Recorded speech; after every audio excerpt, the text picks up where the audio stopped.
Il est 19h50, bonsoir à tous. Voici les titres de l'actualité de ce mercredi. Bavure militaire cet après-midi à Bacham dans la région de l'Ouest Cameroun. Un gendarme abat de sang-froid le conducteur d'une camionnette. L'acte a suscité le courroux des proches de la victime et même des populations qui ont pris d'assaut l'hôpital régional de Bafoussam pour réclamer justice. L'intervention du préfet du département de la MIFI a permis de calmer les foules. Dans la page consacrée à la présidentielle 2018 ce soir, question autour de l'implantation des bureaux de vote à travers le pays.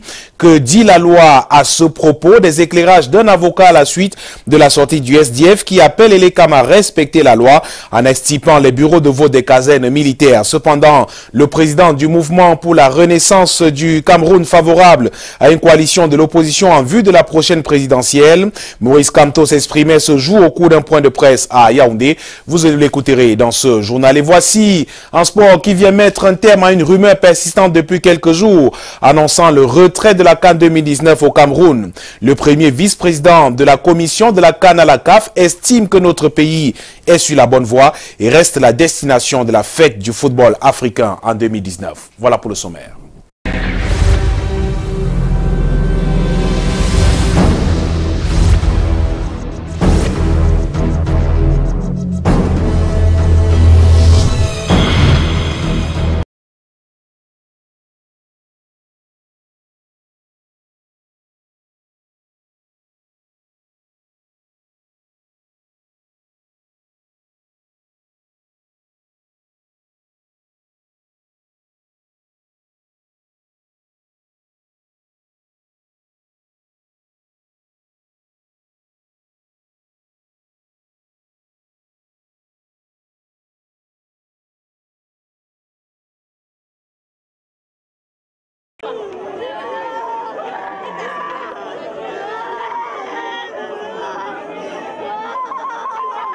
Le corps sans vie d'un chauffeur Tundina, Siro a perturbé l'ambiance des urgences de l'hôpital régional de Bafoussam ce jour, 1er août 2018. Le nommé Téné Kamdem Arnold, 33 ans, originaire de Balin, marié à 2 femmes, père de 6 enfants. Il aurait trouvé la mort vers Bacham alors qu'il s'y rendait à la recherche des cajots en vue du transport des tomates vers Galim en direction des métropoles. On est arrivé, on a trouvé 2 barrières. Une là, nous on partait plus ici, on a klaxonné, personne n'est sorti. Certainement, on klaxonne, moi je prends mes propres, on enlève la barrière, on passe. On arrive là où on peut porter des tomates, des paniers. Je crois qu'en tournant maintenant, directement on voit le gendarme venir derrière nous. Avec la moto, avec l'arme, il nous demande, il ne nous a pas demandé le papier même. Il demande où est le chauffeur de cette voiture, on dit qu'il va voir le chauffeur. Le chauffeur dit qu'on ne vous connaît pas, on vous demande ça pourquoi? Parce qu'on est passé là-bas, on ne vous a pas vu, on n'a pas oublié de vous connaître. Le chauffeur dit qu'entrons pas, il dit si la voiture la bouge, il va tirer sur nous. Le chauffeur dit entrons pas. On entre tous, on était passé, on était 4. Directement quand on entre, on tourne, la voiture est bien, on a bien tourné quand on partait. Il a tiré, il a éclaté tous les roues de la voiture. Après avoir éclaté les roues de la voiture, le reste c'est 3 balles, il a tiré, bon. On était 4 à la voiture, comme nous on était 3, 2 motos avec le type de panier. On a pu laisser couper. Le chauffeur ne pouvait pas se couper avec la voiture qu'il voulait. Laisser la vue, laisser le volant pour se couper. J'étais pas quand il a tiré, ça a pris le chauffeur. Le chauffeur, ça a affaibli le chauffeur. Bon, la voiture, le chauffeur a lâché le volant. Ça allait nous jeter en brousse. Le préfet de la MIFI informé est descendu sur le terrain avec ses éléments pour tenter de rétablir l'ordre. Une enquête est ouverte pour établir la vérité. La famille, les notables Balin et les autorités, malgré la colère vive, ont usé de leur sagesse pour obtenir le calme devant une foule en furie. Le calme est apparent. Les familles font le pied de grue. Après l'agence Takala Voyage, Garantie Express Voyage essuie la colère du ministre des Transports. La compagnie vient d'être suspendue d'activité pour 1 mois à la suite d'un accident de circulation survenu sur l'axe Douala-Yaoundé il y a quelques jours. Rendu au siège de l'agence, ici à Douala, la cessation d'activité est effective. Occasion pour nous de questionner la notion de visite technique, le profil des conducteurs et les conséquences de la mise en arrêt des activités à la suite de cette énième fermeture. C'est avec Monique Naosi-Fosso et Roméo Nanko.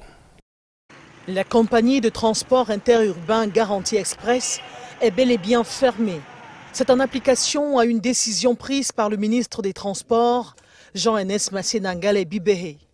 Suite à l'accident de la circulation survenu le 18 juillet dernier sur l'axe Yaoundé-Douala, impliquant un bus de garantie express pour lequel un mort et plusieurs blessés ont été enregistrés, le rapport d'enquête technique conclut que le non-respect manifeste de la réglementation en vigueur est à l'origine de cet accident. La licence de transport de cette agence est suspendue pour une durée d'1 mois et le permis de conduire du chauffeur incriminé, Tanto Dreyfus Ndjanou, suspendu pour 12 mois. Bien que cette décision ministérielle soit sans préjudice des poursuites judiciaires éventuelles, le Code CIMA prévoit des dispositions pour réparer le préjudice subi par les passagers. Il suffit que le transporteur soit assuré. Si le transporteur justifie d'une police d'assurance, il doit avoir le constat qui doit être fait par les officiers de police judiciaire et le procès verbal sera dressé. Et le procès verbal adressé aux compagnies d'assurance des véhicules impliqués dans cet accident. Et maintenant, chaque victime pourra se référer à l'assureur du responsable de l'accident qui va indemniser. Et lorsque ce n'est pas immédiatement fait, ils peuvent saisir également le tribunal. D'ailleurs que les tribunaux seront saisis pour cas d'accident de circulation, c'est-à-dire dans le cadre de procédures d'accident de circulation, et les victimes peuvent également intervenir dans ces procédures pour faire valoir leur indemnisation lorsque l'assureur ne l'aura pas fait de façon spontanée. La suspension temporaire de la licence de la compagnie de transport interurbain Garantie Express intervient moins de 2 mois après celle de Takala Voyage qui avait fait 31 morts sur l'axe Yaoundé-Bafia. La récurrence de ces accidents repose sur la problématique des visites techniques des véhicules et du profil des conducteurs. Réhabilitation d'urgence des routes urbaines, l'instruction du président de la République prend corps. Le gouverneur du Sud vient de présider au lancement des travaux devant couvrir 3 km de bitume dans les villes d'Ambam, Ebolova et Sambelima. Des travaux de grands intérêts qu'on n'avait plus vus en direction du bien-être des habitants de la ville depuis le dernier comice agro-pastoral, comme nous le dit Ambroise Foguet depuis Ebolova. Réhabilitation d'urgence des routes urbaines du Cameroun. Le gouverneur de la région du Sud coupe ici le ruban symbolisant le début des travaux. D'applaudir très fort et de remercier le chef de l'État, à son Excellence, M. Paul Biya. L'orchestre Mogopoadio qui accompagne le chef du quartier Amantroa et Bolova prolonge la voix des habitants entre joie de cette initiative du chef de l'État et des inquiétudes.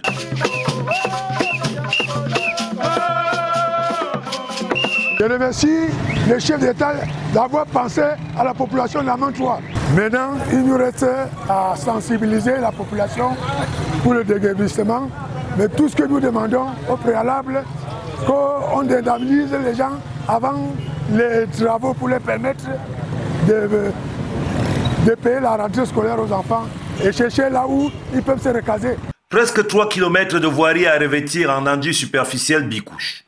Et les villes bénéficiaires sont Zamelima, Ambam et Ebolova. Depuis le comice agro-pastoral 2011, on n'avait plus vu un tel volume d'investissement en direction du bien-être des populations en ville. Près de 2 milliards vont être consacrés pour la rénovation des villes, des routes dans les 3 principales villes. Elles-mêmes, elles doivent se montrer reconnaissantes et se montrer facilitatrices dans l'exécution des travaux. Les travaux vont durer 6 mois.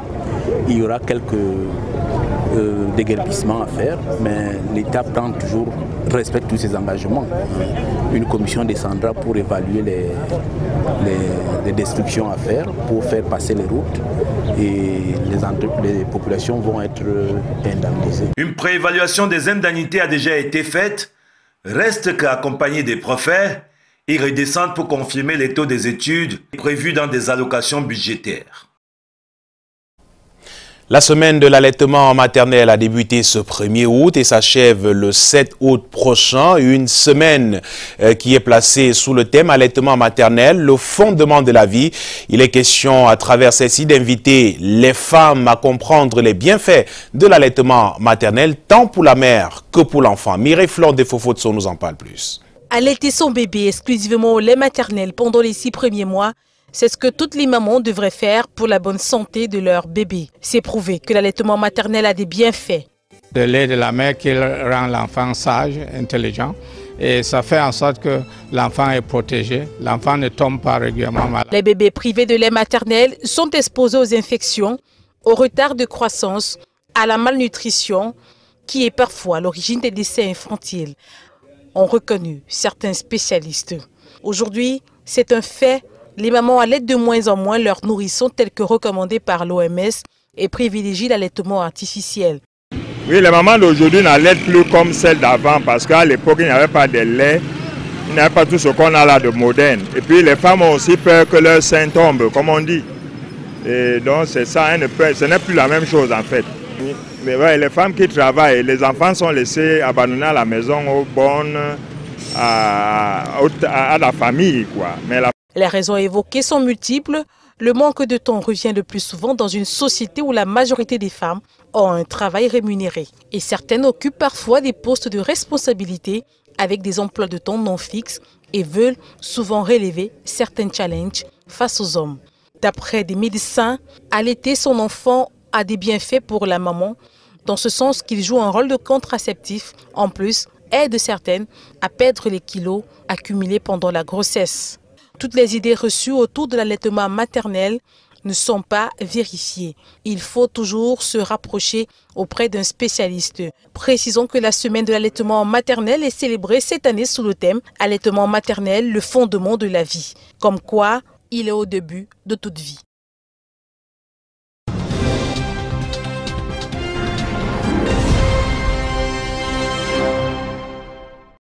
Présidentielle 2018, plongeons ce soir dans le débat ouvert par le Social Democratic Front au sujet des lieux où doivent être implantés les bureaux de vote à travers le pays. Il y a quelques jours, on se souvient, le Parti de la Balance invitait élégamment à enlever les bureaux de vote dans des casernes militaires et autres lieux proscrits par la loi. Au fait, que dit justement cette loi au sujet de ces bureaux de vote? Lil Piedjou et Guy Fotso sont allés à la rencontre d'un avocat au barreau du Cameroun. Il nous édifie sur les critères d'installation d'un bureau de vote. L'élection présidentielle 2018 au Cameroun, c'est en octobre prochain. Les bureaux de vote seront ouverts dès 8 h du matin, selon la loi. Bureaux de vote qui, selon le code électoral, doivent être disposés dans les lieux publics. Le lieu public, donc, c'est un lieu qui appartient à toute la communauté.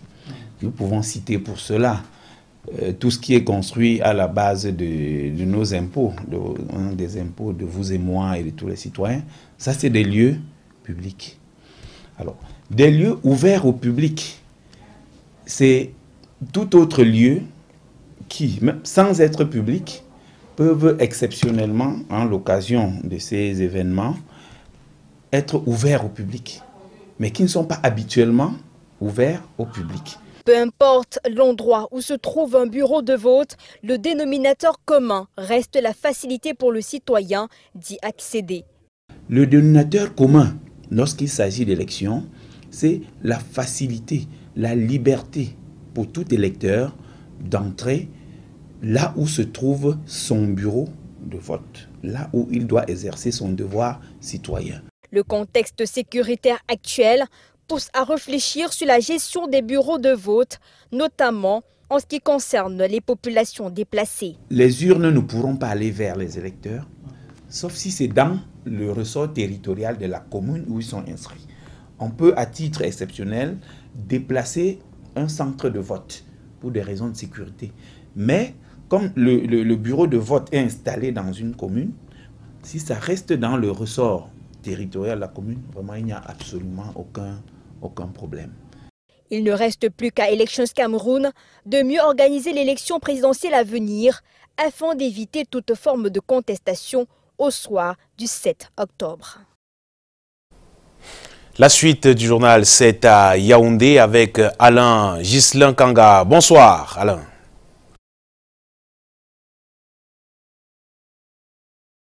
Bonsoir Michael, bonsoir à tous. On va par ce fait du jour, cette dame visiblement mal en point qui a fait une incursion dans un supermarché de la ville de Yaoundé. Elle s'est proposée de régler toutes les factures, la foule, les réseaux sociaux s'en sont mêlés et l'enlèvement et l'événement a pris d'autres tournures. Que s'est-il réellement passé? Retour sur cette folle journée avec Brand Kamga et André Marindia.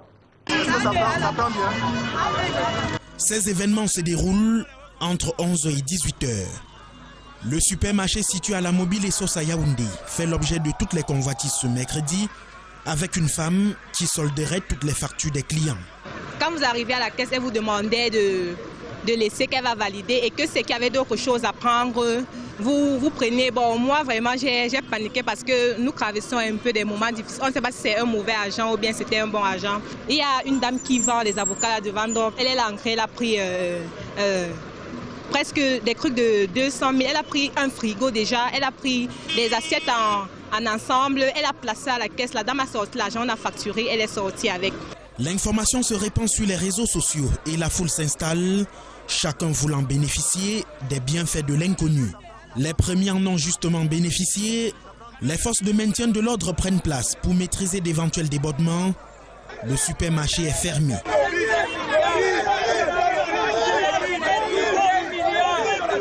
Voilà pour le premier épisode. La bonne samaritaine, la voici. Exfiltrée du supermarché, nous la rencontrons au poste de gendarmerie de Mimboman et son action, dit-elle, est d'ordre divin. Vous ne savez pas d'où cet argent est venu? C'est l'argent de Dieu, non? Qu'est-ce que Dieu vous a demandé de faire? D'aller au supermarché, distribuer. Et je l'ai fait. Les gens ont soif, les gens ont faim. Vous êtes même entouré de moi là, vous avez faim. C'est pas votre place là-bas. Contrairement aux 2 milliards annoncés sur les réseaux sociaux, Emilienne Nadine Dié clarifie les faits. Mon époux avait 1 100 000. Moi-même j'avais 850 000. Faux, retorque son époux, elle ne se sent pas bien. Il y a de cela 3 semaines, elle avait un mal de dents à cause. Elle a pris rendez-vous avec un de ses amis pour aller chez les sœurs en Petit pour aller faire enlever la dent. Non, de mon côté, je vois que tout ne va pas bien. Parce que quand je suis arrivé, j'ai causé avec elle. J'ai causé avec elle. Les choses qu'elle a dit, je sens que ça ne tient pas. Donc je sais qu'elle n'avait pas de l'argent. Quand je suis quitté le matin, elle n'avait pas de l'argent. La ménagère de 38 ans est visiblement mal en point, mais nie les faits. Je vais bien. Une histoire qui aura paralysé les activités du supermarché ainsi que la circulation perturbée toute la journée. Il y a aussi la désinformation sur les réseaux sociaux. La suite du feuilleton est connue. Nadine Emilienne est conduite au centre Jamo de Yaoundé pour prise en charge. Après les établissements scolaires, l'ambassadeur d'Israël au Cameroun, Ran Zidor, s'est rendu aujourd'hui au bord d'un cours d'eau qui traverse l'arrondissement de Yaoundé 6 pour une démonstration de purification de l'eau grâce à une machine dénommée NPF 500. Il s'est par la suite rendu aux côtés des handicapés pour leur offrir gracieusement un équipement de braille. Laetitia de Bilan, Serge Alain Zébou. Démonstration parfaite d'une technique de purification d'eau grâce à ce dispositif dénommé NPF 500. Cette machine est issue des dernières avancées technologiques israéliennes. C'est un matériel qui tombe à point puisque le Cameroun fait face à un fléau causé justement par les maladies hydriques telles que le choléra. Israël se joint au Cameroun au nom de la coopération qui lie les deux pays pour venir en aide aux populations, surtout en cette saison pluvieuse. Le gouvernement israélien a offert, dans le contexte de l'épidémie de choléra actuelle, d'offrir au Cameroun 10 unités de ce matériel qui vont être distribuées dans des communautés, dans les localités les plus affligées par le choléra. Et je pense que cela démontre bien l'état des relations entre nos deux pays frères.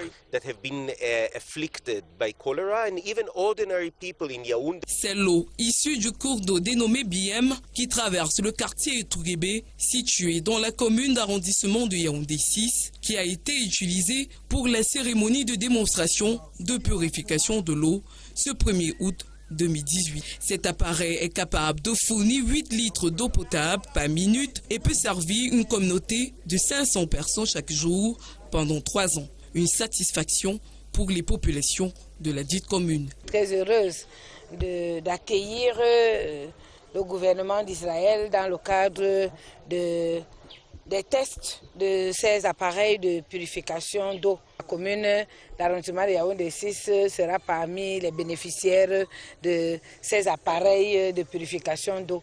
Nous en avons grand besoin. Le second temps fort de la visite de l'ambassadeur d'Israël au Cameroun et sa suite, c'est au centre du service pour la promotion des personnes handicapées du Cameroun au quartier Mimboman. Il est question ici pour cette équipe de l'ambassade d'offrir gracieusement d'importants et précieux outils de production, des ouvrages de braille qui viendront renforcer et améliorer la qualité des services offerts aux non-voyants. L'État d'Israël croit passionnément que la force d'un État réside dans la façon dont il traite les populations les plus vulnérables. Il pense que c'est toute la population du Cameroun qui va de l'avant et qui en bénéficie. La signature du livre d'or a mis un terme à ces 2 jours de visite de la délégation du gouvernement israélien dans la ville de Yaoundé, au Cameroun. La lutte contre le VIH se poursuit au Cameroun pour 0 infection. En cette période de vacances, Synergies africaines contre le sida et les souffrances ont lancé ce 1er août la 16e édition Vacances sans sida. La sensibilisation s'intensifie plus vers les jeunes, cibles la plus touchée. Le thème de cette édition est Génération Android. Cliquons sur le dépistage du VIH. Karel Mezatatoya et Serge Alain Zebou. En période de vacances, les jeunes, scolarisés ou pas, sont exposés à moult formes de dérives et maladies, notamment le VIH-Sida. En dépit du taux de prévalence national en baisse, la situation du fer de lance de la nation demeure inquiétante. Les jeunes de 14 à 24 ans sont les principales victimes de la pandémie et les filles sont 9 fois plus touchées que les garçons. Synergies africaines contre le sida et les souffrances pour barrer la route à une nouvelle infection en cette période a lancé ce 1er août 2018 la 16e édition de Vacances sans sida. Thème retenu cette année, Génération Android, cliquant sur le dépistage du VIH. Le ministre de la Santé publique qui préside la cérémonie revient sur l'importance de cette thématique. Les jeunes sont continuellement connectés et c'est pour cela que nous avons un site que nous recommandons aux jeunes, c'est U-Report. Vous rentrez sur ce site et vous pouvez être connecté, vous avez un site Facebook, vous pouvez discuter avec vos amis, vos cousins, toutes les connaissances et surtout sensibiliser les uns et les autres sur la nécessité de connaître le statut et pour ceux qui sont séropositifs, de pouvoir les convaincre de commencer leur traitement. Le traitement est gratuit, c'est une décision prise par le chef de l'État il y a déjà quelques temps. Et c'est très important d'accéder au traitement très tôt. Objectif visé, informer, éduquer, sensibiliser et encourager le dépistage volontaire et le retrait des résultats. Parlant justement de dépistage, des tests gratuits ont été faits sur place, toujours dans le cadre des activités que mène la première dame du Cameroun. Pour tordre le cou à cette maladie, des jeunes pères éducateurs, combattants de Mme Chantal Biya, seront déployés dans les 10 régions du Cameroun. Nous allons marcher de territoire en territoire, sensibiliser les jeunes, surtout les jeunes filles qui sont plus touchées par cette pandémie.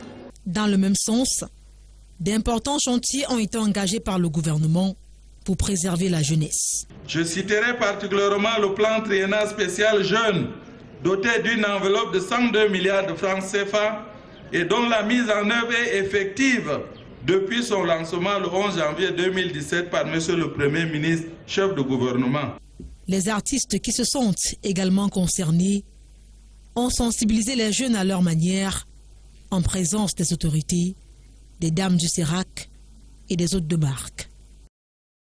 Le savoir-faire des élèves de l'École nationale d'administration et de la magistrature en démonstration depuis ce matin à Yaoundé. C'est à la faveur de la semaine culturelle et sportive de l'association des apprenants de l'ENAM au service de l'État et du citoyen. Les activités ont été lancées par le directeur général Linus Toussaint Mendiana. Car elle nous attache une fois de plus et Lungvando. Ambiance particulière ce 1er août 2018 à l'École nationale d'administration et de magistrature. Les apprenants de cette prestigieuse institution mettent en exergue et valorisent auprès du grand public leur savoir-faire sur les plans académiques, culturels et sportifs. Un savoir-faire acquis grâce à l'expertise du corps enseignant, qualifié et dévoué à la tâche. Ce sont les activités de la semaine culturelle et sportive de l'association des élèves de l'ENAM qui battent son plein ici. Activité ouverte par le directeur général, Linus Toussaint Mendiana. Le public, lors de la visite des différents stands, a pu toucher du doigt ce dont sont capables les élèves et se rendre compte qu'un accent particulier est mis ici sur le vivre ensemble dans la diversité, tout comme l'intégration sous-régionale initiée par Linus Toussaint Mendiana. C'est également l'occasion de valoriser les talents sportifs dont regorge l'ENAM. On a des virtuoses, des talents dans les différentes disciplines sportives, en l'occurrence volleyball, basketball et également football. Et au-delà de ça, nous avons des spectacles, des prestations d'artistes qui seront sur place pour pouvoir justement rehausser l'éclat de l'événement. Voilà. Cet événement est devenu aujourd'hui une tradition. Les dispositions ont été prises pour que l'édition 2018 se déroule dans de bonnes conditions. Sous l'égide du bureau de la CENAM, avec l'accompagnement des encadreurs académiques et administratifs, tout se déroule très bien et nous pensons que d'ici la fin de la semaine, le grand public camerounais pourra venir se joindre à l'ENAM, qui est leur institution, pour pouvoir célébrer cette idée du service public que les pouvoirs publics ont voulu donner au Cameroun. Activités qui ont débuté très tôt ce matin par une marche sportive à travers les artères de la ville. L'apothéose, c'est samedi prochain. Reportage signé Karel Mezatatuya et Luc Vando. Un mot en politique, Maurice Kamto dit être disponible pour la mise sur pied d'une coalition de l'opposition au Cameroun. De retour de sa tournée dans les régions de l'extrême nord et de l'est Cameroun, le président du MRC était face à la presse ce jour à Yaoundé. Il en a profité pour parler de l'enlèvement de son camarade Abraham Figné dans le nord. Vous aurez le résumé de cet échange face à la presse dans nos prochaines éditions. En sport, les membres de la commission ad hoc de la réforme de la direction technique nationale et de la modernisation des équipes nationales à la FECAFOOT se sont réunis depuis hier à Yaoundé. Le président de la dite commission se nomme Jean-Alain Boumson, ancien défenseur de l'équipe nationale de France. Approché par le comité de normalisation malgré quelques hésitations, le franco-camerounais a finalement décidé d'apporter sa contribution pour le développement du football camerounais. Plus de détails dans cet élément réalisé avec le concours de Francis Kepnan. Ambiance studieuse ce matin à la Fédération camerounaise de football. Depuis 2 jours, la commission ad hoc de la réforme de la DTN et de la modernisation de la gestion des équipes nationales, avec à sa tête le franco-camerounais Jean-Alain Boumsang, réfléchit sur les solutions pouvant contribuer au développement du football camerounais. Et il faudrait plutôt d'abord se baser sur le tronc commun. Quand je dis tronc commun, ce tronc commun fait partie de l'organisation, de la structuration, de l'intégrité, vraiment de la synergie qui règne au sein de là en l'occurrence de la DTN, parce que c'est la DTN qui doit mettre en place la politique du développement du football dans le pays. Entouré des anciens lions indomptables, à l'instar de Salomon Olembe, Eugène Ekeke, Michel Kaham ou encore Ghislaine Bebom, l'ancien international français tient compte du contexte camerounais et ne veut pas crier d'amalgame sur le rôle de cette commission.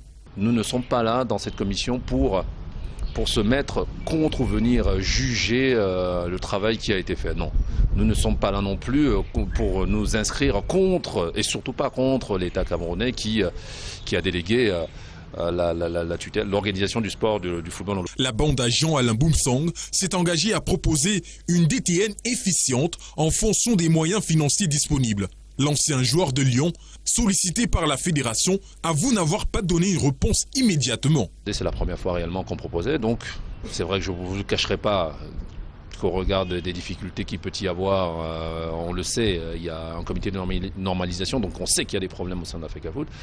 Donc j'ai hésité, mais au final, je me dis, bon, ce serait une erreur de ma part de ne pas venir apporter mon expérience pour le développement du football camerounais. Propriétaire d'une académie de football au Cameroun depuis une dizaine d'années, Jean-Alain Boumsong pense avoir suffisamment de connaissances du football local. Et la suite de ce journal avec vous, Michael Tipio. Bonsoir. Bonsoir Alain Ghislain Kanga, c'est parti pour la 11e édition du programme emploi jeunes dans la commune d'arrondissement de Douala 2e.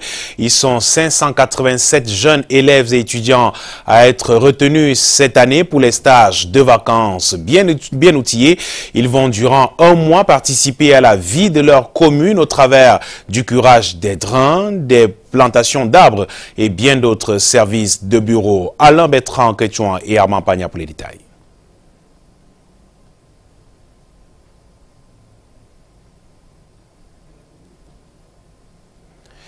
Fidèle à sa tradition, la commune d'arrondissement de Douala 2e se préoccupe de l'épanouissement des jeunes et lance la 11e édition du programme emploi jeunes.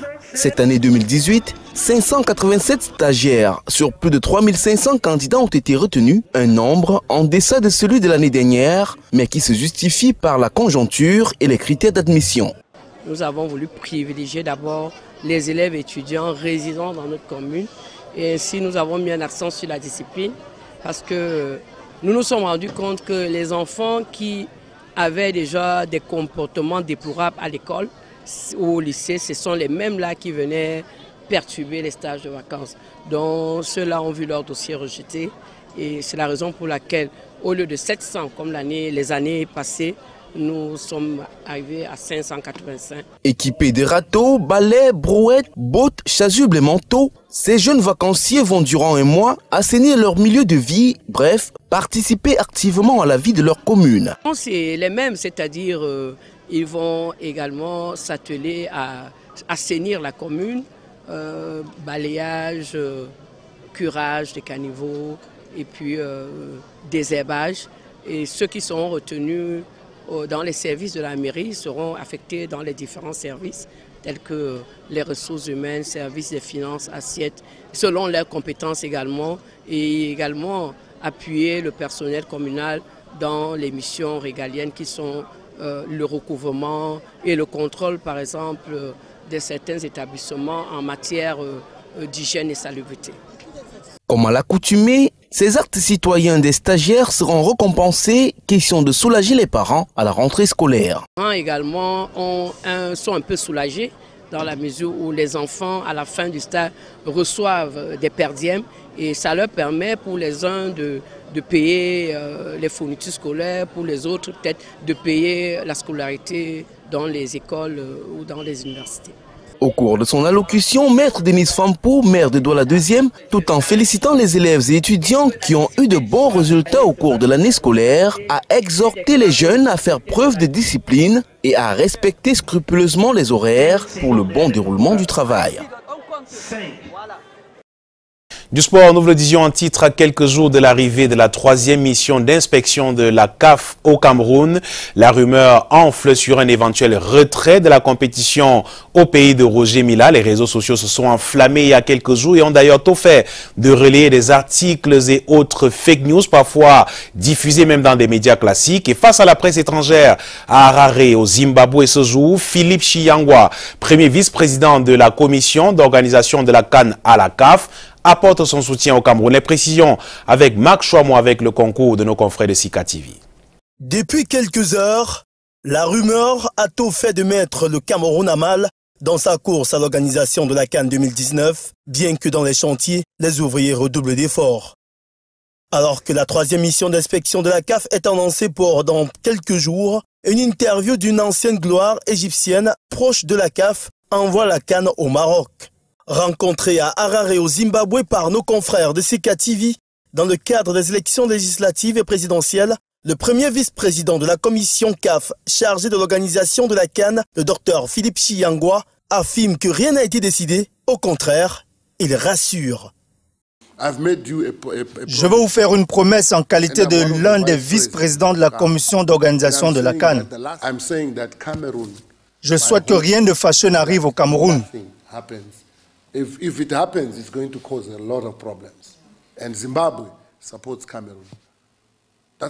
Le nouveau député de la nation zimbabwéenne, par ailleurs président de la COSAFA, un des acteurs de la déchéance de Issa Hayatou à la Confédération africaine de football, croit au potentiel du Cameroun. Si le Cameroun construit à terme tous ses stades et ses aéroports et que les gens peuvent aller et venir sans problème et que la sécurité est garantie, le Cameroun est la destination où nous voulons être en 2019. Le pays des lions indomptables vient là de recevoir un soutien de poids en la personne de Philippe Chiyangwa. Mais après les paroles, place au concret avec la 3e mission d'inspection de la CAF dans nos murs le week-end prochain. Et rappelons à votre suite, Marc Chouamo, que la prochaine Assemblée générale extraordinaire de la Confédération africaine de football est prévue pour le 30 septembre 2018 en Égypte. Le comité exécutif de la CAF se réunira autour de Ahmad Ahmad 24 heures plus tôt. Et s'il y a décision au sujet de la CAN, ce sera en ce moment-là, pas maintenant. Voilà donc qui fait l'actualité ce soir au Cameroun. Je vous dis merci d'avoir suivi et vous souhaite passer une belle soirée sur Canal 2 International. À demain, 19h50. Bonsoir.